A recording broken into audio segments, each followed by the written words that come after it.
السلام عليكم البنات، نتمنى يا ربي تكونوا بخير وعلى خير وبصحه جيده. دائما معكم حفيظه من قناه حلوة الدنيا. اليوم غادي نوجدوا الكومبير اللي هو واحد الاكله تركيه ومؤخرا ولات معروفه عندنا في المطاعم ديالنا المغربيه، ولقات واحد الاقبال اللي هو كبير. الطريقه ديالها سهله وبسيطه وكتستحق تجربه. هذه نصيحه مني، كتستحق تجربه. ندوزو باش نشوفوا المكونات وطريقه التحضير. بسم الله على بركه الله. اول حاجه كناخذوا البطاطا كنقيوها وكنشفوها. كنحاولوا نختاروا البطاطا اللي كتكون قريبه الحجم ديالهم مقترب باش كيطيبوا لنا دقه واحده. ومن بعد كناخذوا بابي الومنيوم. كناخذوا البطاطا كنحاولوا نتكوها غير واحد شويه صافي، وكنديروا ليها واحد شويه زيت العود،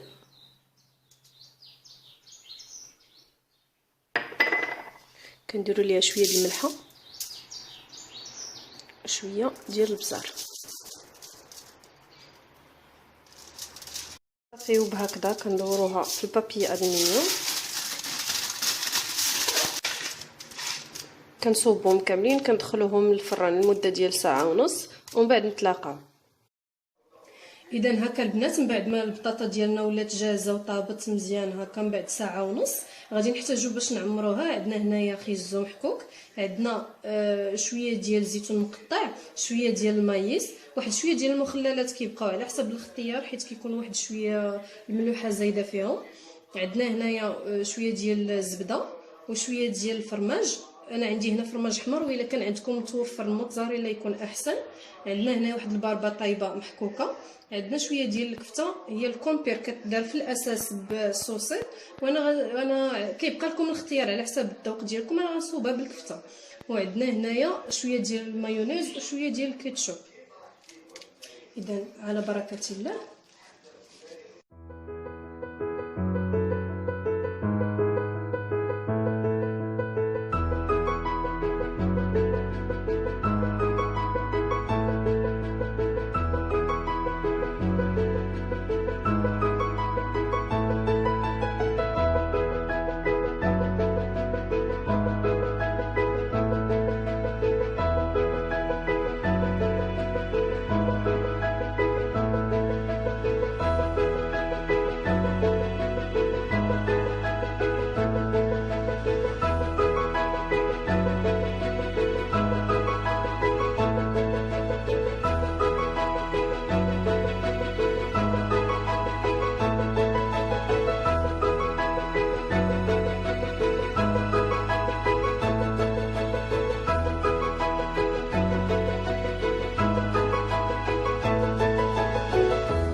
هكذا كيكون الشكل النهائي ديال الكومبير ديالنا، كيجي زوين بزاف.